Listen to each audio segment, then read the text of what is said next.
Chapter 5.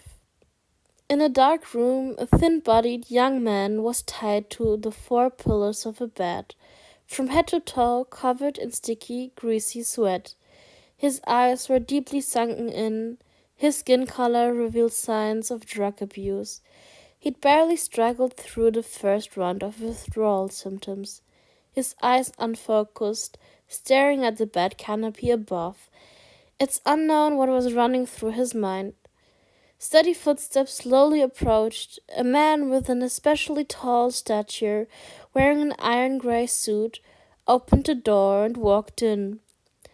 Stopping at the bedside to look over the man, his dark hair was combed back, revealing an extremely handsome face and long and narrow eyes, which occasionally flashed a daunting, dangerous light. "I'll let the nurse help you bathe." He took out a handkerchief from his suit pocket and wiped off the cold sweat on the youth's forehead. The young man licked his dry, chapped lips, saying in a hoarse voice, Uncle Jo Yun-chang set me up. I remember, I've seen that woman before. She was with Jo Yun-chang in the bar, drinking bourbon whiskey. They looked intimate. I'm sure of it. He told that woman to harm me." This youth was Zhou Wenjing, now a second-year university student. A few months ago, he got involved with a beautiful woman, but he didn't expect that woman was harboring ulterior motives. She gave him a modified cigarette. A strong drug was mixed inside. Just smoking it once could lead to addiction. Zhou Wenjing, although his nature was distrustful, also very cautious about his own safety, he happened to have a fatal weakness. That was beauty, greed. As long as it was a beautiful woman, he'd undoubtedly welcome them. When the first sign of drug addiction showed, he'd finally reacted, but it was already too late. He had no choice but to call his uncle in the faraway Jay country. Du Xulang expressionlessly threw the half-soaked handkerchief into the trash, his heart turning over in anger. This anger wasn't because he heard his nephew's accusation, but hating his undeniable disappointment. He had warned him numerous times, don't accept edible things handed to him from strangers. He even sent a few bodyguards to secretly guard him. But bodyguards weren't full-time nannies. They couldn't dig into the employees' private affairs. Zhou Wenjing chased after girls, and they couldn't intervene. He simply carted his own disaster. Du Xulang restrained his fury to wash his hand. Then he picked up the phone to inform the workers to come give his nephew a bath. Then he sat on his sofa, saying in a heavy voice, Yun-chang isn't behind this. Who else have you offended? Think about it. He had already found out who was behind it, but he didn't intend to tell his nephew. If he wasn't even clear on who were his real enemies, sooner or later he would be plotted against into becoming an unidentifiable corpse.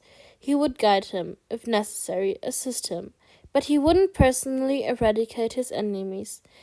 Back then, if he hadn't told him that his sister harassed to death by Yang Ji, resulting in her taking her own life in Yang Xi's bathtub, he wouldn't have thought about killing Zhou Yuncheng. Strong hatred was contagious. His nephew hated the Yang Xi mother and son to the bone, so he didn't pay any attention to it, only wholeheartedly deciding to help him get revenge. If he wasn't awakened by Zhou Yuncheng's condemnation, he would have almost become a vile person who bit the hand that fed him. Since then, his trust in his nephew's words had greatly reduced.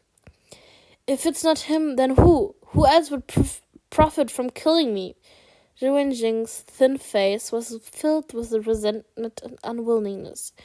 He was already aware of his uncle's growing favorable impression of Zhou Yuncheng, and also his inexplicable concern. Once when he walked past his uncle's bedside cabinet, he found many photos of Zhou Yuncheng. From the perspective each one was sneakily shot, beautiful aesthetics and vivid facial features. Zhou Sheng, although he wasn't as handsome as himself, his slightly feminine facial features had a strange appeal, especially his pair of clear eyes, like a moon reflected in water. When he just slightly glanced towards the camera, the heart would beat out of control. The corners of that glancing photo had some wear and tear, which showed how much the collector couldn't put it down. If it weren't for himself, Zhou Wenjing believed that his uncle would frame and mount up the photo, covering the whole wall. He didn't understand where this kind of concern came from. Was it because his mother sent a few clothes and toys to him when he was a child? Uncle left the orphanage when he was 5 years old. How much of his grace could she get? Even if she sponsored his mother used her life to pay off all she owed. Was that not enough? Yes, Zhou Wenjing finally realized. Zhou Yunsheng's mother didn't hound his mother to death. Rather, his mother hounded Zhou Yunsheng's mother to death. At first, he thought that his mother cut her wrists in Yang Xi's bath tube to retaliate against her, until that day in the dark alley with Zhou Yunsheng, when he rained curses on him. He understood that his mother was so kind-hearted. Her heart was certainly filled with guilt for Yang Xi. She chose to cool herself in Yang Xi's bathtub to tell her, "All I owe, I give back to you." But her idea was too simple and too ignorant. She didn't expect that her death would indirectly lead to Yang Xi's death. After that, they forced their children on the road of hatred, until their relationship could no longer be fixed. Even if he was willing to make up with Zhou Yunsheng would never accept him. Tu Xulang frowned, quite dissatisfied with his nephew's extreme pig-headedness, saying in a low voice, "You can adopt anyone except for Yunsheng. Who else would benefit? Don't tell me you can't think about it." Yunsheng? When did even the way he called him become so intimate? Zhou Wenjing's face revealed difficult to conceal jealous hatred. But when he saw his uncle's sharp and cold look, he seriously thought about it and could only think of Zhou Wen'ang. No, not Zhou Wen'ang. He was the only person in Zhou family who showed him goodwill. He would secretly send medicine when he was injured, secretly celebrate his birthday, secretly accompany him to sweep his mother's grave. How could it be him? Father already said that since he'd inherited Jiang Xi's legacy, Zhao Group couldn't go to him. They had no conflict of interest. Why would he harm him? Zhou Wenjing shook his head to deny the idea. Strenuously thinking in circles, he still felt that Zhou Yunsheng was the black hand behind the scenes. Du Xulang saw that he had no revelation. Too lazy to speak, he waited for the car worker to come up and return to his study.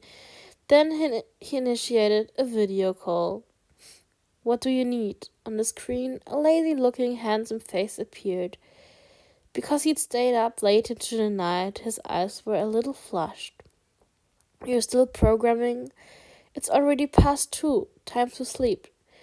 Du Xulang stared at his watch. His seemingly dull tone hid his deep concerns. "Sleeping now." Zhou Yunsheng looked up, dropping a few drops of eye drops to ease his dry eyes. The youth wiped off the overflow of water droplets. He narrowed his glittering eyes slightly, moving the hearts and soul of man, making Du Xulang's breathing pause briefly. Feigning effortlessness, he leaned back in his chair, crossed his slender legs, waiting for his breathing and heartbeat to smooth out before opening. "Wenjing is currently being detoxified.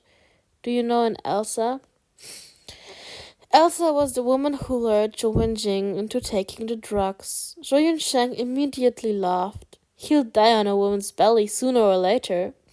Saying this, he picked a steaming cup of milk off the table and drained it in one gulp. Licking his lips, he continued, I know her. A few months ago, she tried to offer me a modified cigarette. You know that my nose has always been spiritual, so I refused. With 007 in hand, Zhou Yunsheng could fully adjust his physical data, such as enhancing the five senses, strength, spiritual power, and so on. But he'd adjusted his body according to the world's tolerance limits. It was good enough to surpass an ordinary person. He wouldn't make himself so strong that it defied the natural order, because that could cause the world to collapse. Before Elsa's cigarette had even been handed to him, he'd already smelled the pungent scent of drugs. Duke Zulang had barely exhaled a breath of relief when the person on the other end of the video call said, Don't you have people constantly watching me? You should be clear on all the facts. I won't harm your nephew. You can relax. How could I be monitoring you?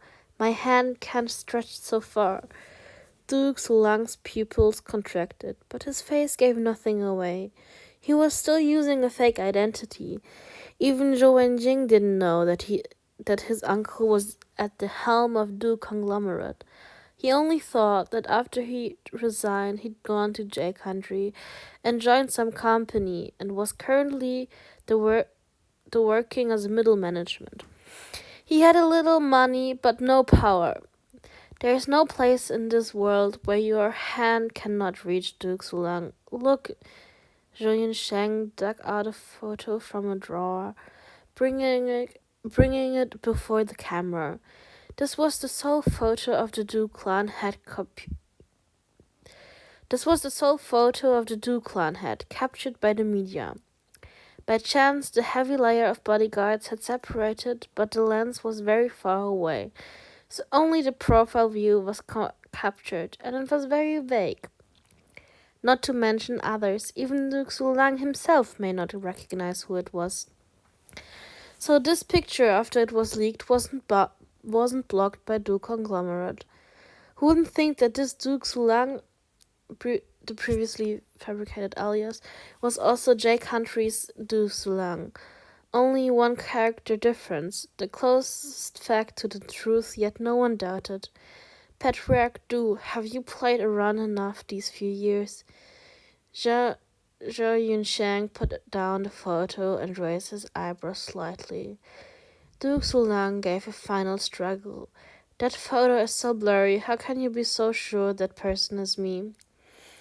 I forgot to tell you, our company has just developed an identification software. Forget about a profile view, even if it was a picture of the back of the head. We can distinguish the true identity of the person according to bone structure, height, weight, gait, and other factors. Currently, A country's defense department is preparing to purchase the software at a high price in order to track terrorists.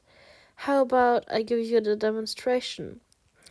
Zhou Yunsheng picked up the scanner and was preparing to scan the photo in the computer to contrast it with the real Duke Zulang.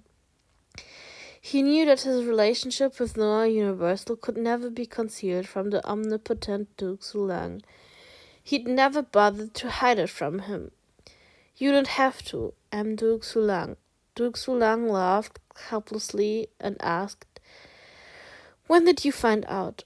He was aware of his identity, but still calmly interacted with him like this. Inexplicably, this made him feel quite cheerful.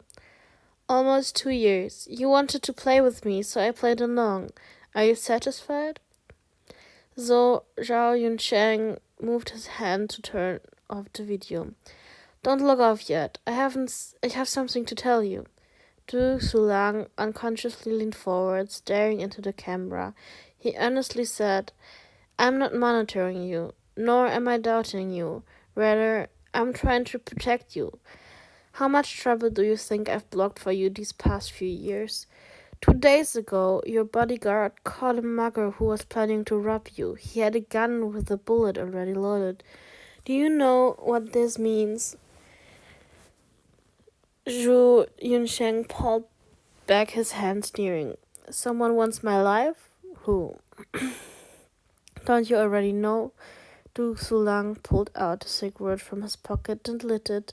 The smoke blurred the coldness in his eyes. Zhou Yinsheng's company was growing bigger and bigger. He inevitably offended some people, but the one that truly wanted his life was only Zhou Wen'ang. He pondered for a moment, understanding streaking across his eyes. Du Sulang spit out a mouthful of smoke, softly suggesting, "Go back home, back to Sea Country. There he should not brazenly move against you. With your grandparents and uncles watching over you, at least be safer than being abroad. In a few years, I'm afraid that the Zhou family won't have a place for you to stand. It's your family property. No one is qualified to fight with you for it." "Even Zhou Wenjing is not qualified?" Zhou Yunsheng subconsciously asked. "Wenjing is also not qualified."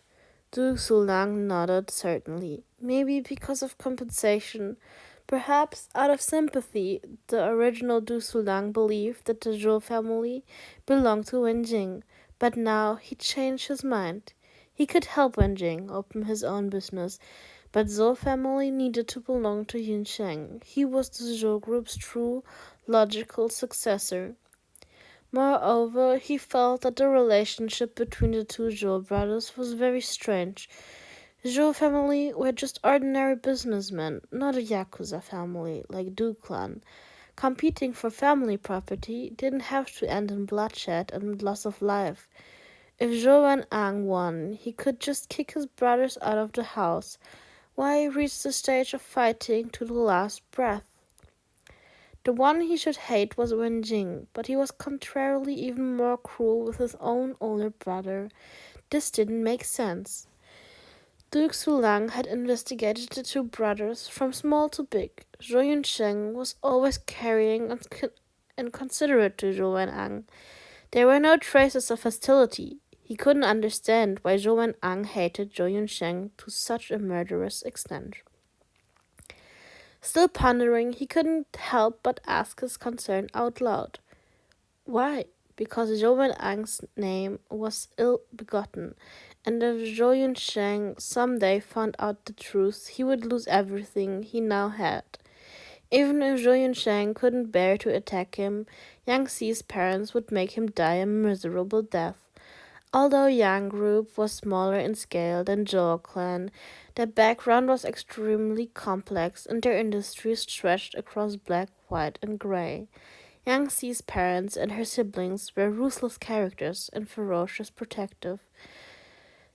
They doted on Zhou Wen'ang now, but if the truth was revealed, they'd immediately hate him to death. Zhou Yunsheng was a knife hanging over Zhou Wen'ang's head. A thorn stuck to his heart. Only when Zhou Yunsheng was eliminated could he really breathe a sigh of relief, and Zhao father probably felt the same, or he wouldn't instigate his eldest son to alienate the Yang family. In that brief time, Zhou Yunsheng thought a lot, but he didn't intend to explain to Du Sulang. While undressing, he sneered, "You've already done too much. I can solve my own problems. If he wants Zhou clan, he can have it. It has never entered my eye. One day, Minor Universal will crush the Zhou clan." Tossing away his clothes, he fluffed his hair and went straight to the bathroom for a bath, even forgetting to turn off the camera. The young boy had already grown into an incomparably handsome young man. Because he traps himself in his room for long periods of time, hardly seeing the sun, his skin was almost transparently white, but his abdomen had compact muscle and graceful mermaid lines, showing that he had regular exercise. He stood up to remove his belt, revealing a flexible and powerful waist. But because his butt was very round, the trousers didn't slide down too much, hanging loosely on his hips. That lazy and casual look was very sexy. Duke Sulang was unable to take his eyes off him. When the young man moved out of the camera's frame, he even stuck out his neck, trying to follow his figure. The young man quickly took a bath and came out with a towel hanging on his waist. His straight and slender legs once again attracted Du Sulang's attention. The young man didn't seem to notice Du Sulang's strange expression and rigid posture. He just said good night and turned off the video. The charming scene disappeared. Du Sulang slowly let out a shaky breath, supporting his forehead and his hand. He let out a bitter laugh. He seemed to be being seduced, but the tragedy was the other side completely wasn't conscious of it. Zhou Yunsheng really wasn't conscious of it. As soon as he turned off the camera, his lips hooked into a slight smile. He was a gay man with very high standards. Du Sulang was bisexual and had the best quality appearance and figure. Zhou Yunsheng hadn't reached a point where he could refuse to eat the best quality goods and seek out inferior goods. As for how to deal with the aftermath after the meal, he hadn't considered it yet. He'd had enough of being the system's puppet. He now just wanted to live according to his own feelings.